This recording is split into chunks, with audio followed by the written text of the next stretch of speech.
नमस्कार, आपके साथ मैं हूं गौरव अग्रवाल। चीन के खिलाफ भारत की तैयारी देखकर पाकिस्तान बौखला गया है। इमरान के होश उड़ गए हैं। पीओके छिनने का डर सता रहा है और इसका सबूत खुद इमरान खान ने दिया है। दुनिया के सबसे बड़े मंच से कश्मीर पर इमरान का इमोशनल ड्रामा हम आपको दिखाएंगे। एटमी जंग की गीदड़ भपकी तक पहुंच गया। मुसलमानों पर अत्याचार पर बात कर इमरान ने अपनी इंटरनेशनल बेइज्जती करवाई और जब हिंदुस्तानी डिप्लोमेट ने यूएन में इमरान को आईना दिखाया। ये सब आप देख सकते हैं। ये जो चार तस्वीरें आप देख रहे हैं मेरे दोनों तरफ, ये वो बड़ी खबरें हैं जिनका हम विश्लेषण करेंगे। इन सभी पर हम बात करेंगे। इसके साथ ही बताएंगे कि प्रधानमंत्री मोदी आज जब इसी मंच पर बोलेंगे तो इमरान और उसके आका जिनपिंग दोनों को कैसे सख्त संदेश देंगे। उधर चीन की नई गीदड़ भपकी भी क्या है, यह आपको हम बताएंगे। क्या कहा है चीन ने और देश के दुश्मनों के लिए भारतीय सेना का क्या संदेश है, वो जानना भी बहुत जरूरी है। तो आइए शुरुआत करते हैं पीओके कॉन्क्लेव की। एलएसी से एलओसी तक भारत की बड़ी तैयारी पर बड़ा पैनल टीवी9 भारतवर्ष पर। और कौन कौन है मैं आपको यह बताता हूं। Lieutenant general retired VK Chaturvedi साहब मेरे साथ इस पैनल में हैं। पाकिस्तान से पीटीआई के नेता चौधरी हामिद पोथी मेरे साथ इस पैनल में है। वकार भाटी पीडीपी समर्थक श्रीनगर से मेरे साथ इस पैनल में है। ताहिर गोरा वरिष्ठ पत्रकार टोरंटो से मेरे साथ इस पैनल में है। मनीष झा हमारे संवाददाता और सुमित चौधरी हमारे संवाददाता, ये दोनों भी आपको इस पैनल में दिखाई दे रहे होंगे। आप सभी का बहुत स्वागत है हमारे पीओके कॉन्क्लेव में। लेकिन उससे पहले वर्ल्ड ब्रेकिंग न्यूज। जी हां, दुनिया की बड़ी खबर। दुनिया के सबसे बड़े मंच पर इमरान खान की एक बार फिर फजीहत हुई है। यूएन के मंच पर इमरान ने एटम बम की धमकी दी है। कश्मीर पर एटमी जंग का खतरा है, यह कहा इमरान खान ने। और भारत ने हमला किया तो हम जवाब देंगे, इमरान खान ये कह रहे हैं। हमला हुआ तो किसी भी हद तक जाएंगे। इमरान खान ने यूएन के मंच से एटमी जंग की धमकी दी है और उस मुल्क को दी है जो लगातार उनको जवाब देता रहा है, कई जंगों में हरा चुका है। उसके बावजूद इमरान खान लगता है सबक नहीं ले रहे हैं, ना सुधर रहे हैं। और तो टेररिज्म की नर्सरी जो मुल्क कहलाता है उसके प्रधानमंत्री यूएन के मंच से एटमी जंग की धमकी दे रहे हैं। सुना आपने इमरान खान ने क्या कहा, कश्मीर का राग कैसे अलापा, और बिल्कुल रट्टू तोते की तरह बिल्कुल रट कर आए थे कि कश्मीर कश्मीर, आरएसएस, प्रधानमंत्री मोदी पर निजी हमले तक। लेकिन आइए आपको जल्दी से इस ग्राफिक्स के जरिए समझाते हैं कि यूएन में इमरान ने कैसे अपनी जुबान से जहर उगला है। जी हां, पहला पॉइंट, पीओके पर एटमी जंग का खतरा और हम चुप नहीं बैठेंगे क्योंकि अब डर सता रहा है पाकिस्तान के प्रधानमंत्री को अपने हाथ से पीओके जाने का। 72 साल से कश्मीर पर भारत का अवैध कब्जा, यह कह रहे हैं, जबकि दुनिया जानती है कि कश्मीर के एक हिस्से पर जिसको पीओके कहा जाता है पाकिस्तान ने अवैध कब्जा कर रखा है। कश्मीर में दबाव के लिए सेना की भारी तैनाती की, जबकि सेना लगातार पाकिस्तान से भेजे जा रहे आतंकियों का वहां सफाया कर रही है। भारत ने अंतर्राष्ट्रीय कानून की अनदेखी की, यह कह रहे हैं इमरान खान। और कौन अंतर्राष्ट्रीय कानून नहीं मान रहा है, किसको अंतर्राष्ट्रीय मंच पर बार बार फजीहत झेलनी पड़ रही है, ये आपको मालूम है। भारत ने अंतर्राष्ट्रीय कानून की देखी कि ये कह रहे हैं इमरान खान। ये देखिए, ये प्रधानमंत्री हैं पाकिस्तान के और कैसे उनकी जुबान जहर उगल रही है। कश्मीर में पैलेट गन का इस्तेमाल, फेक एनकाउंटर, ये कह रहे हैं इमरान खान, जबकि सबको मालूम है कि कैसे वहां पर सेना आतंकियों का एनकाउंटर में खात्मा कर रही है। और अब तो डर सता हो गया टेररिज्म जो फैला रहे हैं लोग, जो टेररिस्ट हैं उनके दिलों में खौफ भर गया है, अंडरग्राउंड हो गए। आरएसएस भारत को हिंदू राष्ट्र बनाने में जुटा है, जबकि सबको मालूम है कि भारत एक सेकुलर मुल्क है। आरएसएस की सोच मुसलमानों और ईसाइयों के खिलाफ है, यह कह रहे हैं इमरान खान। इसके अलावा इमरान खान कह रहे हैं कि दिल्ली और गुजरात दंगे में मुसलमानों का बड़ा नुकसान हुआ, यानी अब यहां पर धर्म का राग अलाप रहे हैं इमरान खान और मुस्लिम राग अलापना शुरू कर दिया उन्होंने। कोरोना के लिए मुसलमानों को जिम्मेदार ठहराया गया, यह कह रहे हैं इमरान खान, जबकि सबको मालूम है कि किस तरह जो एक पर्टिकुलर कोई एक वर्ग था, यानी एक जो जमात वहां पर इकट्ठा हुई थी, उसके बारे में बात हुई थी। खैर, यूएन में हिंदुस्तान के खिलाफ जहर आज पहली बार नहीं उगला है इमरान खान ने, उससे पहले भी उगलते रहे। लेकिन आपको जो हम यहां पर 10 पॉइंटर्स के जरिए समझा रहे हैं वो बता रहे हैं कि कैसे पाकिस्तान के पास कोई मुद्दा ही नहीं है। अंतर्राष्ट्रीय मंच पर भी उसको केवल भारत का खौफ सताता है। और मनीष झा जो हमारे संवाददाता है, सीधे उनके पास चलते हैं। मनीष, जो बात इमरान खान ने कही उससे तो बात साफ नजर आ रही है कि इमरान खान और पाकिस्तान के रहनुमाओं के मन में भारत का खौफ इस कदर बैठ गया है, जिस तरह भारत ने चीन को जवाब दिया है कि अब उनको लग रहा है कि अगर अभी से हमने ये सब अलापना शुरू नहीं किया तो पता नहीं कब हमारे हाथ से पीओके छिन जाए। बिल्कुल गौरव, देखिए सबसे पहले तो मैं याद कर रहा था कि जब पिछले साल इमरान खान यूएनजीए को संबोधित कर रहे थे और प्रधानमंत्री मोदी भी उस दौरान न्यूयॉर्क में थे, हम लोग भी वहां पर थे, और तब का भाषण और इस बार का भाषण एकदम सब शब्द लगभग वही के वही। और आपने बिल्कुल सही कहा, हर बार प्रधानमंत्री इमरान खान यूएनजीए जैसे एक वैश्विक मंच पर वही सब बातें, रटी रटाई बातें करते हैं, क्योंकि पाकिस्तान के पास कुछ बोलने के लिए नया नहीं है। पाकिस्तान को यह बताना चाहिए था कि पाकिस्तान कैसे गैर कानूनी तरीके से गिलगित बाल्टिस्तान को अब हड़प रहा है। पाकिस्तान को यूएनजीए में यह बताना चाहिए था कि पाकिस्तान कैसे संयुक्त राष्ट्र में जिस रिजोल्यूशन की बात करता था उसके अब चिथरे चिथरे कर रहा है। पाकिस्तान को यह बताना चाहिए था कि संयुक्त राष्ट्र के तमाम आतंकियों की लिस्ट को में जितने आतंकी हैं उनको वो कैसे पेंशन देता है, कैसे वो शहीद का डेजिग्नेशन देता है और कैसे अपने यहां पाल पोस रहा है। बजाय इसके इमरान खान वहां पर वही रट्टू तोता की तरह जब कश्मीर बिल्कुल सही बात है मनीष, बिल्कुल आपने बिल्कुल सही बात की कि पाकिस्तान का अगर प्रधानमंत्री जा रहा है तो प्रधानमंत्री के स्तर की बात करे, वो तो एक गली के नेता की तरह बात कर रहे हैं और बहुत ही पिटी पॉलिटिक्स वहां पर खेल रहे हैं यूएनजीए के मंच से। वो साफ होता है कि किस तरह से अब पाकिस्तान के नेताओं के मन में भी भारत का खौफ है। लेकिन मैं अब अपने डिफेंस एक्सपर्ट के पास जाऊंगा। चतुर्वेदी साहब, यूएनजीए में इमरान खान की स्पीच क्या बताती है? अगर भाषण के पीछे की हम वहां का एनालिसिस करें तो क्या समझ में आता है सर? गौरव, आपने बहुत ही सही कहा और मनीष ने भी बहुत अच्छा एनालिसिस किया। ये एक बहुत लो लेवल की स्पीच थी जो कि एक फ्रस्ट्रेटेड राष्ट्राध्यक्ष के द्वारा दी गई और मैं समझता हूं कि इस तरह का अगर भाषण देना था तो उनको यूएन जनरल असेंबली के 75th एनिवर्सरी के ऊपर देने की कोई जरूरत नहीं थी। इसके बिना भी चल सकता था क्योंकि लास्ट ईयर का भाषण और इस साल के भाषण में कोई ज्यादा डिफरेंस नहीं है।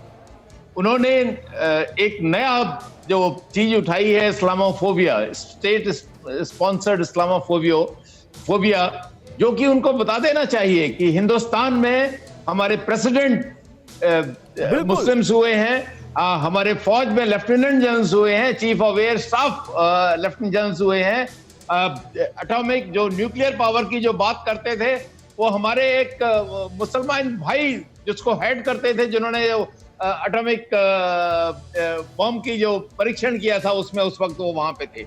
हमारे हिंदुस्तान में हर देश का जो वासी है, भारतवासी है, हिंदुस्तानी है, उसको समान मैं यही सवाल ले लेता हूं। चतुर्वेदी साहब, मेरे साथ पीटीआई के लीडर हैं चौधरी हामिद पोथी साहब, मैं उनसे यही सवाल ले लेता हूं।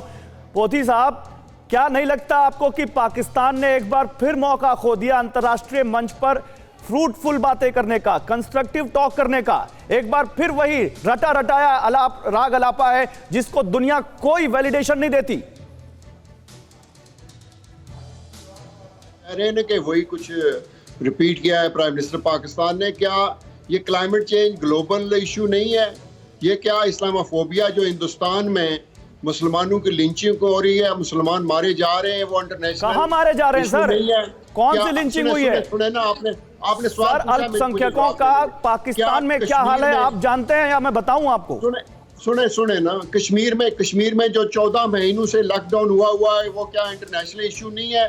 क्या जो हिंदुस्तान ने वहां पे यूनियन टेरिटरीज की है, एक डिस्प्यूटेड टेरिटरी को, वो इंटरनेशनल इशू नहीं है? असल में अगर हकीकतन किसी ने दुनिया का ज़मीर को जोड़ा है तो वो प्राइम मिनिस्टर पाकिस्तान है। अच्छा। यूनाइटेड नेशन एक वो प्लेटफॉर्म है जिस पर दुनिया के मसाइल सर आपकी जानकारी के लिए बहुत अच्छी जानकारी बता दूं। मुझे लगता है आप पीटीआई के अगर नेता हैं तो थोड़ा बहुत तो पढ़ते लिखते होंगे, जनरल नॉलेज भी आप रखते होंगे सर। पाकिस्तान एक सेकुलर मुल्क नहीं है जबकि भारत एक सेकुलर मुल्क है। भारत में सभी धर्म एक साथ मिलकर रहते हैं। पाकिस्तान में अल्पसंख्यकों पर कितने जुल्म ढाए जाते हैं ये उसी यूएन की रिपोर्ट ने कहा है जिस यूएन के मंच से पाकिस्तान के प्रधानमंत्री ने कश्मीर का राग अलापा है। और भारत बार बार कह चुका है कि कश्मीर कोई ग्लोबल इशू नहीं है, वो दो देशों के बीच का मुद्दा है और दोनों देश सुलझाएंगे। और सुनिए सर, और सुनिए, पीओके जिस पर पाकिस्तान ने अवैध कब्जा कर रखा है वो पाकिस्तान को छोड़ना पड़ेगा एक ना एक दिन। वकार भाटी मैं आता हूं सर, मैं आपके पास, मैं आता हूं सर आपके पास, मैं वकार भाटी के पास जाऊं, उससे पहले ताहिर गोरा के पास जाऊंगा। ताहिर गोरा, क्या लगता है आपको, क्या यूएनजीए के मंच से पाकिस्तान के प्रधानमंत्री ने एक बार फिर से अपनी फजीहत करवाई? देखिए, बात बड़ी साफ है कि पाकिस्तान के prime minister Imran Khan Hindu phobia का शिकार हैं। जब से वो आए हैं वो हिंदू फोबिया का शिकार हैं, हिंदू बैशिंग कर रहे हैं और वो बार बार इस्लामोफोबिया की बात करते हैं। तो अपनी फेल्ड सरकार और अपनी फेल्ड पॉलिसियों की वजह से पाकिस्तान की आवाम की डिस्ट्रैक्शन कर रहे हैं और उनके पास कुछ बेचने को नहीं है। अभी पाकिस्तान के former prime minister Nawaz Sharif ने कुछ दिन पहले कश्मीर के मसले पे बात करते हुए कहा कि ये जिस तरह की बातें पाकिस्तान के प्राइम मिनिस्टर इमरान खान कर रहे हैं, ये असल में कश्मीर के कॉज को पीछे ले गए हैं और ये इस तरह की बातें कर रहे हैं क्योंकि उनके पास कोई कॉज है नहीं सर, उनके पास तो अपना पर्सनल कॉज है। उनको शी जिनपिंग को खुश करना है, उनको बाजवा को खुश करना है और अपनी पॉलिटिक्स खेलनी है, क्योंकि खुद की कुर्सी खतरे में है। इसलिए इमरान खान बस यही सब कर रहे हैं, अपनी पॉलिटिक्स खेल रहे हैं। लेकिन इस बीच किस तरह से उनकी फसीहत हुई है, ये दुनिया देख रही है। एक और बड़ी खबर वो बताते हैं अपने दर्शकों को, यूएन में हिंदुस्तान का पाक को करारा तमाचा।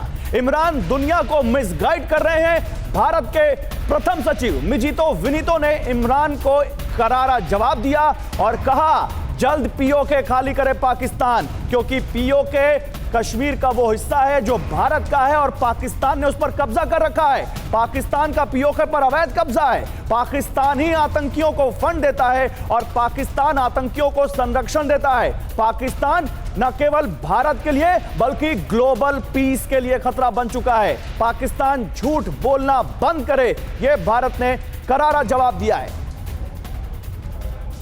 Reasonable suggestion to offer to the world. Instead, we saw lies, misinformation, warmongering, and malice spread through this assembly. The words used today at this great assembly by the leader of Pakistan demean the very essence of the United Nations. For a nation that is deeply buried in medievalism, it is understandable that the tenets of a modern civilized society, such as peace, dialogue, and diplomacy, are far-fetched. This is the same country that provides pensions for dreaded and listed terrorists out of state funds. This is the same country that has the dubious distinction of hosting the largest number of terrorists.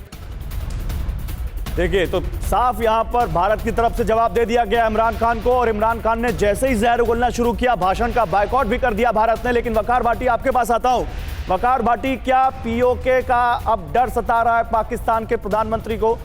अच्छा चलिए, मैं आता हूं वकार भाटी। लेकिन एक और बड़ी खबर, इमरान के झूठ को भारत ने सुनने से इनकार कर दिया। जैसा कि मैं आपको बता रहा था, कश्मीर और मुस्लिमों का रोना रोते रहे इमरान, जबकि दुनिया में किसी ने भी उनका साथ नहीं दिया, एक चीन को छोड़कर। जितने रोग कंट्रीज हैं, चाहे वो नॉर्थ कोरिया हो चाहे पाकिस्तान हो, वही एक साथ दिखते हैं। इमरान खान का भाषण शुरू होते ही आप देखिए, तस्वीरें दिखा रहे हैं हम आपको, भारत ने यूएन की उस असेंबली का बायकॉट कर दिया, क्योंकि भारत का यह विरोध था कि पाकिस्तान के प्रधानमंत्री अनर्गल बयानबाजी कर रहे हैं, पाकिस्तान के प्रधानमंत्री झूठ बोल रहे हैं। देखिए ये तस्वीरें, देखिए कैसे भारत के प्रथम सचिव मिजीतो विनीतो कैसे अपनी सीट से उठे और चले गए, क्योंकि वो उनका ये संदेश था कि प्रधानमंत्री जो हैं पाकिस्तान के, ये झूठ बोल रहे हैं, ये यूएन के मंच पर अनर्गल बयानबाजी कर रहे हैं और खुद जो चोर है, वो जो चोरी कर रहा है, वो सीनाजोरी कर रहा है। और इसलिए इस मंच का हम ये मिसयूज नहीं होने देंगे और भारत इसको वैलिडेट नहीं करता। भारत पाकिस्तान के प्रधानमंत्री के भाषण को बिल्कुल सही नहीं मानता, इसलिए यह विरोध है भारत का। देखिए तस्वीरें, देखिए, हम आपको गोल घेरे में दिखा भी रहे हैं, हाईलाइट करके, कैसे भारत के प्रथम सचिव वहां से निकल गए।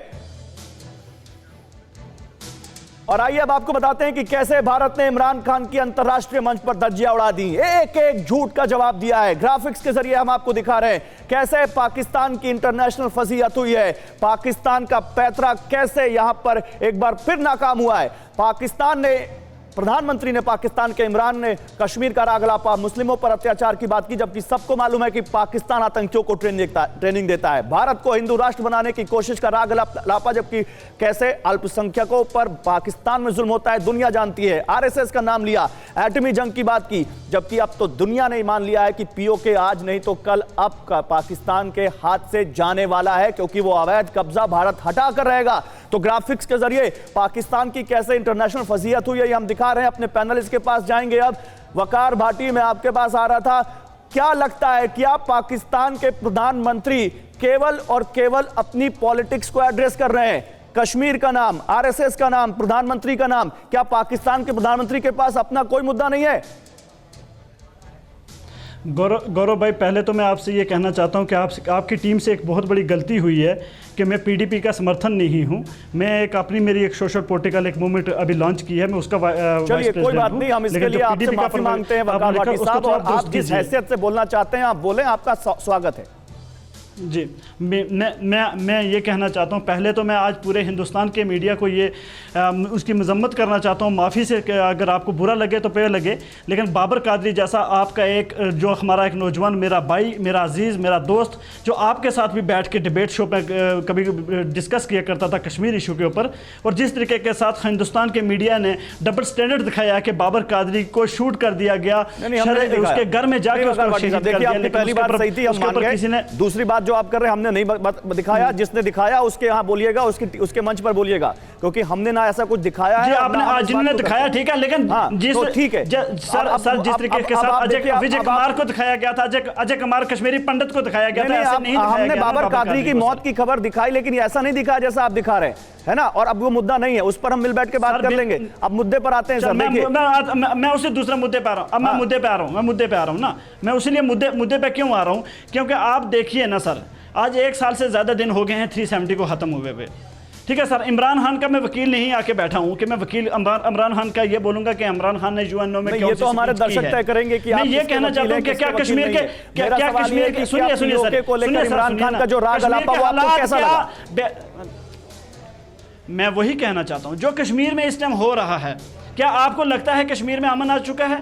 क्या आपको लगता है कश्मीर में किलिंग्स रुक चुकी हैं? क्या आपको लगता है कि कश्मीर में आप बिल्कुल लोगों को रोजगार मिल रहा है? प्रधानमंत्री के साथ खड़े हैं कि कश्मीर में रोजगारी खत्म हो गया है? प्रधानमंत्री के साथ खड़े हैं जो पाकिस्तान में लगता है कि नरेंद्र मोदी ने देता है? क्या आप पाकिस्तान के साथ खड़े हैं जो टेररिज्म की नर्सरी है? आप वकार भाटी, अभी आप बाबर कादरी की बात कर रहे थे, नहीं सुनिए, अभी आप बाबर कादरी की बात कर रहे थे, अभी आप बाबर कादरी की बात कर रहे थे। बाबर कादरी जैसे कितने कश्मीरी भाइयों की हत्या आतंकियों ने की है, कितने कश्मीरी भाइयों की हत्या आतंकियों ने की जो पाकिस्तान से आए हैं, क्या आप उनके साथ खड़े हैं? क्या आप नहीं, मैं ये पूछ रहा हूं, क्या आप उन आतंकियों के साथ खड़े हैं जो कश्मीर में किलिंग्स करते हैं? क्या आप उन आतंकियों के साथ करते हैं जो कश्मीरी माओ से उनके बेटे छीन लेते हैं? और क्या आप उन आतंकियों के, क्या उस पाकिस्तान के पीएम के साथ खड़े हैं जो उनको वहां ट्रेनिंग देता है? आप सुनिए, बिल्कुल सुनिए, उसी पे मैं आ रहा हूं। आप कह रहे हो कि आप किसके साथ खड़े हो, मैं उसके साथ खड़ा हूं जहां बाबर कादरी को शहीद किया गया, और आपके नरेंद्र मोदी ने, आपके अमित शाह ने पार्लियामेंट में यह कहा गया था कि जब हम 370 को खत्म करेंगे, जब हम 35A को खत्म करेंगे। नरेंद्र मोदी क्या होता है? देश के प्रधानमंत्री हैं वो, हमें उनका नाम इज्जत से लेना चाहिए। आपने तबाह कर दिया। आपके नरेंद्र मोदी क्या होता है? देश के प्रधानमंत्री हैं वो। वकार भाटी, आप कैसी बातें कर रहे हैं? जम्मू कश्मीर की वकार भाटी, आप कैसी बातें कर रहे हैं? देश के प्रधानमंत्री है वो, और हम सबको उनका नाम इज्जत से लेना चाहिए। नहीं है देश के प्रधानमंत्री। नहीं, आपके कहने से क्या होता है? आपके कहने से क्या होता है? आपके कहने से क्या होता है? मैं मनीष आपको लाऊंगा। मनीष, क्या ऐसे लोग हैं देश में जो देश में रहकर पाकिस्तान के प्रधानमंत्री के बयान को इस तरह से इनडायरेक्टली इंडोर्स कर रहे हैं? मैं तो कहूंगा इंडोर्स कर रहे हैं इनडायरेक्टली। क्या इस वजह से भी पाकिस्तान को समर्थन मिलता है और पाकिस्तान के प्रधानमंत्री की बातों को बल मिलता है? देखिए, पिछले 70 साल से जिन लोगों को पाकिस्तान से पैसे आते थे, पिछले 70 साल से जिन लोगों को पाकिस्तान से फंडिंग मिलती थी कि वो भारत विरोधी कार्रवाई करे, और धारा 370 के हटाए जाने के बाद उनमें तिलमिलाहट आना तो वाकई वाजिब है। और आप समझ सकते हैं, एक तरफ जहां ये लोग युवाओं को भटकाते थे, हथियार देते थे, और जब भारतीय सेना ने ऑपरेशन ऑल आउट के तहत उन सबको खत्म करना शुरू किया, सफाया करना शुरू किया, और आज की तारीख में अगर आप देखिए तो ग्लोबल लेवल पर भी 193 कंट्री है इस देश में, इस दुनिया में, और उसमें से 2-3 कंट्री पाकिस्तान के हाँ में हाँ मिलाने के बजाय, और 190 कंट्री का मानना है कि कि वो भारत ने जो किया जम्मू कश्मीर में वो सही किया और ये उनका उसका साथ दिया, तो आप समझ सकते हैं। और मैं जल्दी से एक जवाब चतुर्वेदी साहब से ले लूं, फिर ब्रेकिंग न्यूज पर जाना है। चतुर्वेदी साहब, जिन कश्मीरी भाइयों की रक्षा सेना कर रही है, जिनके लिए वो शहीद हो जा रहे हैं, कितनी माओं के बेटों को उन्होंने बचाया है, और फिर ऐसी आवाज आए तो क्या बीतती है सर, सीने पर क्या लौटता है?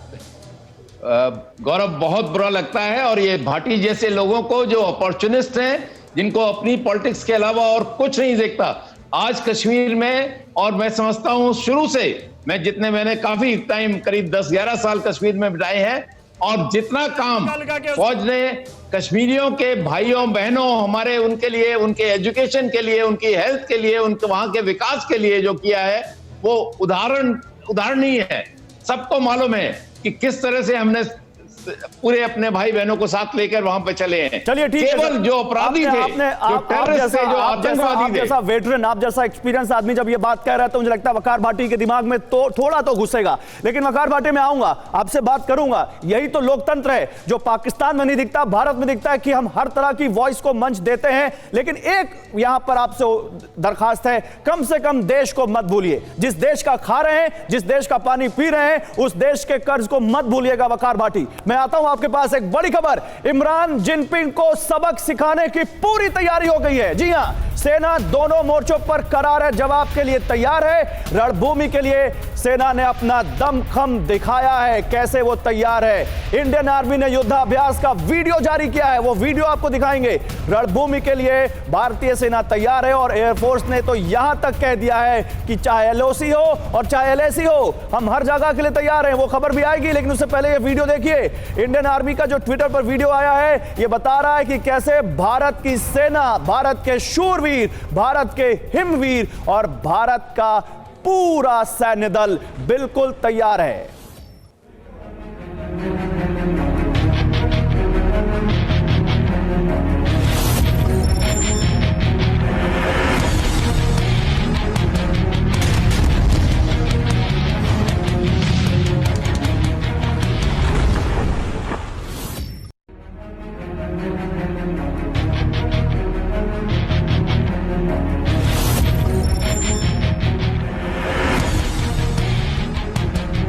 तस्वीरें देखिए, और ये तस्वीरें देखकर चीन और पाकिस्तान के सीनों पर सांप लौट रहा है, क्योंकि उनको पता है कि भारत की सेना कितनी ताकतवर है। आज के दिन उनको पता है कि किस तरह से अगर युद्ध छिड़ा तो भारत किसी भी चुनौती से निपटने के लिए तैयार है। एलएसी हो या एलओसी हो, भारत कहीं भी पीछे नहीं हटेगा, और भारत कहीं भी एक रत्ती कमजोर नहीं है। ये भारत की तैयारी का वीडियो है जो आपको हम दिखा रहे हैं, और कैसे अब पीओके, पाकिस्तान को अब डर सता रहा है कि पीओके उसके हाथ से जाने वाला है, वो इमरान खान की भाषा में दिखा है।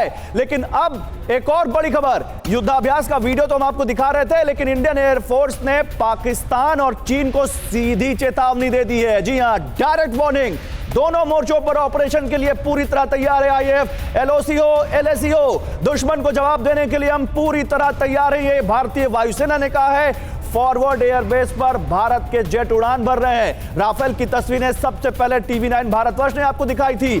सुखोई 30 MKI वहां पहुंच गया है। चिनूक, अपाचे, ग्लोब मास्टर, ये सारे हेलीकॉप्टर और रसद वाले बड़े विमान सब वहां पर उड़ान भर रहे हैं। ट्रांसपोर्टर हो, फाइटर जेट हो, हेलीकॉप्टर हो, इन सब की एक्टिविटी बढ़ गई है, और ये दिखाता है भारत का दम।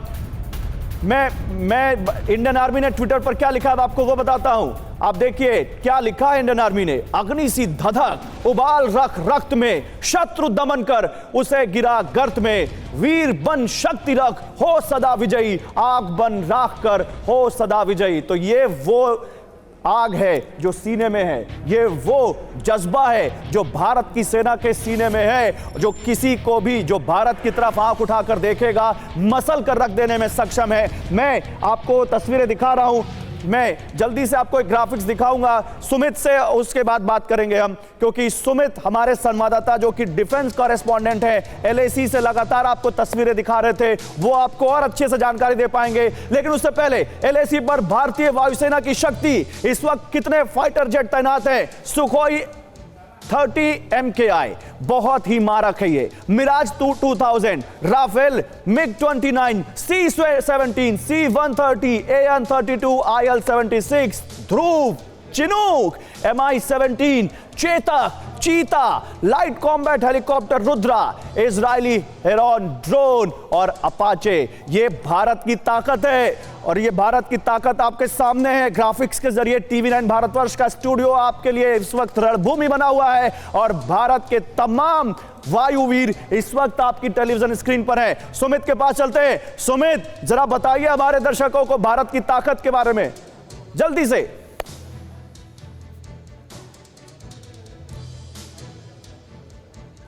लगता है सुमित तक आवाज नहीं जा रही। मनीष, क्योंकि आप विदेश मंत्रालय कवर करते हैं, डिप्लोमेसी को अच्छे तरीके से समझते हैं, क्या ये ताकत आज भारत को डिप्लोमेटिक लेवल पर भी बहुत मजबूत बना रही है और इसी ताकत का डर अब प्रधानमंत्री हैं जो पाकिस्तान के, उनको सता रहा है?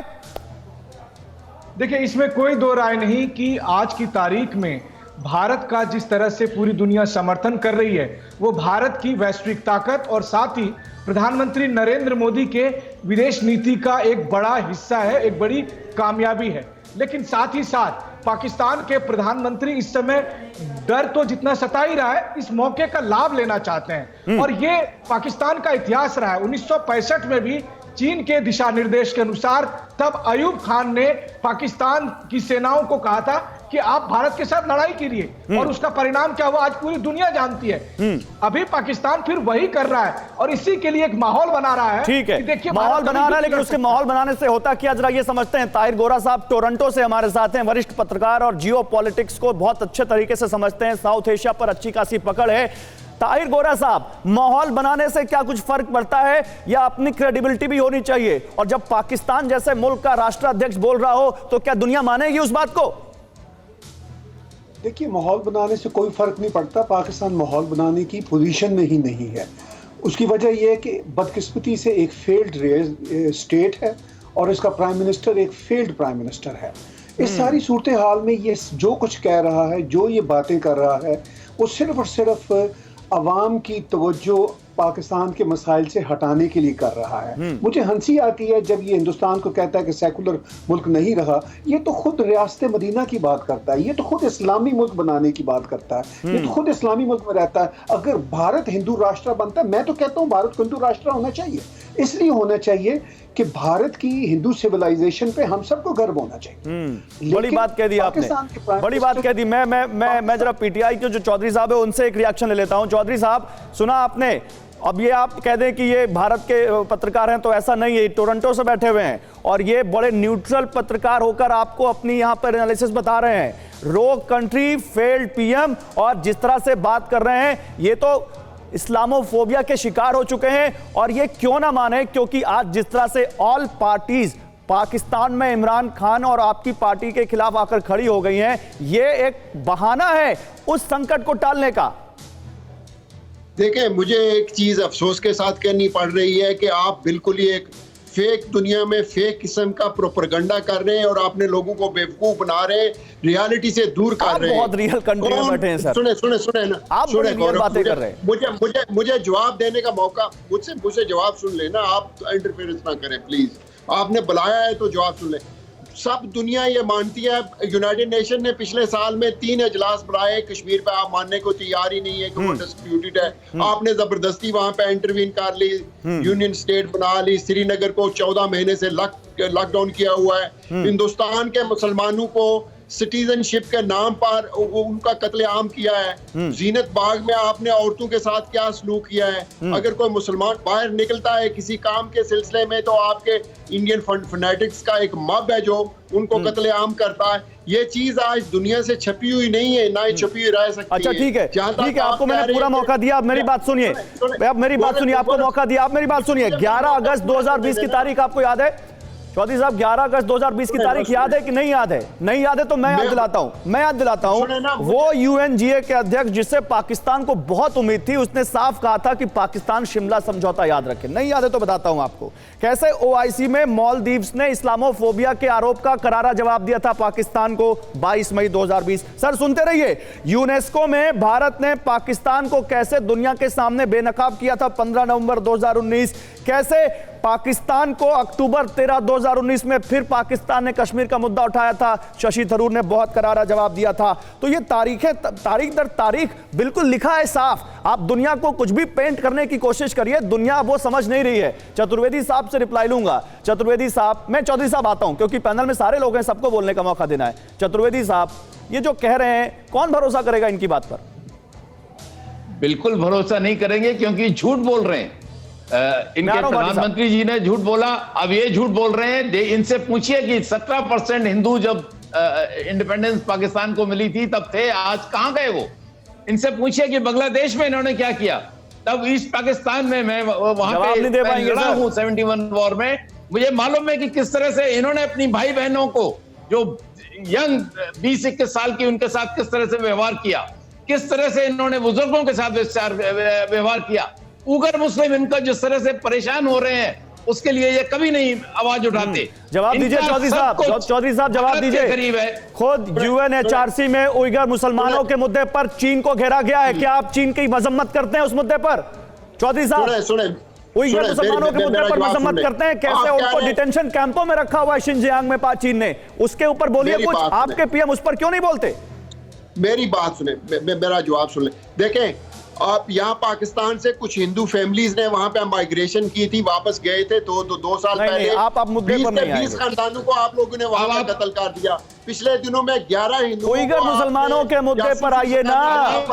लाखों मुसलमान चीन ने कैद करके रखे हैं, वहां आपको मुस्लिम पीड़ित नहीं दिखता। भारत में सेकुलर कंट्री तो आपको पीड़ित दिखता है। मैं आता हूं, लेकिन एक बड़ी खबर, एक बहुत बड़ी खबर, चौधरी साहब आप भी सुनिए और हमारे सारे पैनलिस्ट को सुनना चाहिए। आज यूएन के मंच से पाकिस्तान को भी फिटिंग जवाब मिलने जा रहा है, जिसको कहते हैं करारा जवाब। क्योंकि आज यूएन महासभा में प्रधानमंत्री नरेंद्र मोदी का संबोधन है। आज शाम 6:30 बजे पीएम का संबोधन होगा और पीएम जब बोलेंगे तो साफ है कि चीन और पाकिस्तान दोनों को जवाब मिलेगा। आतंकवाद और विस्तारवाद की नीति वाले देशों पर करारी चोट होगी। पीएम इमरान खान के झूठ पर उनको जवाब मिलेगा, क्योंकि आज जब प्रधानमंत्री नरेंद्र मोदी बोलेंगे तो हमेशा की तरह दुनिया एक बार फिर इसको सुनेगी। तो आइए हम बताते हैं आपको कि प्रधानमंत्री का जब संबोधन होगा तो उसमें क्या बातें हो सकती है, फिर मनीष के पास चलेंगे। लेकिन यह जानना बहुत जरूरी है क्योंकि आज की सबसे बड़ी खबर जो सबसे पहले आपको टीवी9 भारतवर्ष बता रहा है, और हम क्योंकि देश के साथ खड़े हैं इसलिए देश की बात सबसे पहले, बाकी बातें बाद में। आज जब प्रधानमंत्री बोलेंगे तो क्या बोलेंगे, क्या बोल सकते हैं, इस पर हम अब आपको जानकारी देते हैं। वैश्विक आतंकवाद पर जरूर प्रधानमंत्री बोलेंगे और वो हमेशा बोलते आए हैं कि there is no good terrorism and not bad terrorism. केवल एक भाषा है आतंकवाद और उस पर अब दुनिया एक साथ आए। यूएनएससी में स्थायी सदस्यता, इस पर भी बात होगी और वो बहुत जल्द मिलने वाली, क्योंकि दुनिया के बहुत सारे देश भारत के साथ हैं। जलवायु परिवर्तन एक बहुत अहम मुद्दा है और प्रधानमंत्री नरेंद्र मोदी लगातार इस पर अपनी बात रख रहे हैं। असमानता घटाने, डिजिटाइजेशन, डिजिटल तकनीक, कोरोना पर मेडिकल मदद, ये वो मुद्दे हैं जो इंसानियत के लिए काम आने वाले हैं और इसी पर प्रधानमंत्री नरेंद्र मोदी बोलेंगे। लेकिन प्रधानमंत्री नरेंद्र मोदी, अगर किसी ने आवाज उठाई है, किसी ने उंगली उठाई है, तो जवाब जरूर देते हैं। वो अलग बात है कि उनकी भाषा उस रैंक की होती है, उस स्टेचर की होती है जिस स्टेचर पर बात करनी चाहिए, ना कि गली के नेता की तरह जैसा पाकिस्तान के प्रधानमंत्री ने भाषण दिया। लेकिन मनीष, जल्दी से, क्या प्रधानमंत्री का भाषण आज एक बार फिर दुनिया देखेगी और यह हम माने कि उसमें चीन और पाकिस्तान के प्रधानमंत्री दोनों को करारा जवाब मिलेगा? देखिए गौरव, इसमें कोई दो राय नहीं कि यह मौका बेहद खास है। संयुक्त राष्ट्र के 75 साल पूरे हो रहे हैं और प्रधानमंत्री नरेंद्र मोदी का संबोधन एक वैश्विक नेता का संबोधन होगा कि संयुक्त राष्ट्र की भूमिका पूरी दुनिया में क्या होनी चाहिए, संयुक्त राष्ट्र में सुधार की कितनी जरूरत है और भारत की सुरक्षा परिषद में स्थायी सदस्यता के लिए कितनी बड़ी दावेदारी है। और उसके बाद दुनिया जब जिस कोरोना महामारी से लड़ रही है तो भारत ने उसमें पूरी दुनिया को, याद रखिए 150 से ज्यादा कंट्री को भारत ने हाइड्रोक्सीक्लोरोक्विन ठीक है मनीष वो तो लाइव टेलीकास्ट हम करेंगे। टीवी 9 भारतवर्ष ने उसकी बड़ी तैयारी कर रखी है और सबसे अच्छी उसकी हम वहां पर सबसे अच्छी उसकी कवरेज करेंगे। लेकिन जल्दी से सुमित के पास जाते हैं, सुमित से संपर्क कर गया था। सुमित, हमारे साथ यहां पर पाकिस्तान के नेता भी हैं और पाकिस्तान की जैसे समर्थन कर रहे हो ऐसे नेता भी हैं। जरा बताइए एलएसी पर क्या तैयारी है, और जब इंडियन एयरफोर्स कह रही है कि हम एलओसी और एलएसी दोनों पर तैयार हैं तो इसका क्या मतलब है?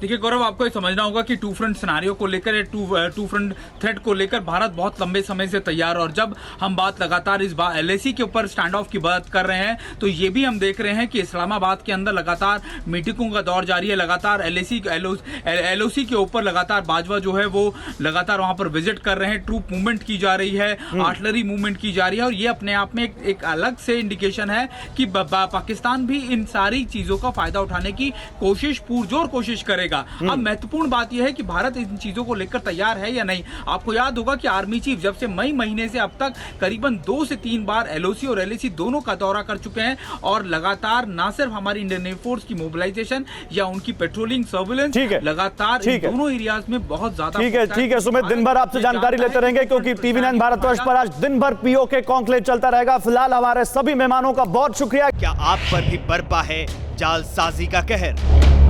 सपने टूटे आपके, न घर के न घाट के।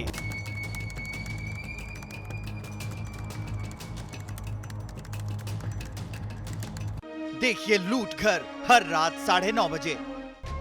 फिक्र आपकी,